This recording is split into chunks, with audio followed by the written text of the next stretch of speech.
সুমিয়া ভাই কি কথাটা বলে আমরা সবাই একটু শুনি। না যে মানুষ কতটা অকারণে নিচে নামতে পারে।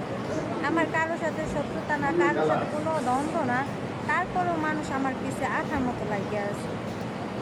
আমি অনলাইনে আমার ফ্যামিলিকে কখনো উঠাই নাই বা আমি দেখাই নাই এটা আমার কী হয় না হয়। আর ওই থেকে ফালতু লোকজন আমার মা বানায়া স্ক্রিনে উঠায় এটা নাকি আমার মায়ের। ভাই তোমাদেরকে আমি কখনো দেখাইছি যে আমার ফ্যামিলি এটা সেটা?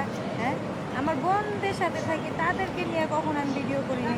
আর তোমরা কোন মহিলাকে আমার মা বানায় ফেলাও? আজলামের একটা লিমিট থাকে। আর অনলাইন আজ আছি কাল নাই, ঠিক আছে? আজকে যদি অনলাইন থেকে চলে যায় কালকে কেউ চিনবে না। কারণ আমার পিছিয়ে কেন আঠার মতো তোমরা লাইক আছো? ঠিক আছে, তোমাদের আইডি বড় করার দরকার, ভিউ দরকার, লাইক দরকার, করো না, ভালোভাবে ভিডিও নিয়ে ছাড়ো। আর সবাইকে একটা কথা বলতেছি, আমি ফেসবুকে কোনো টিকটক ভিডিও বা কোনো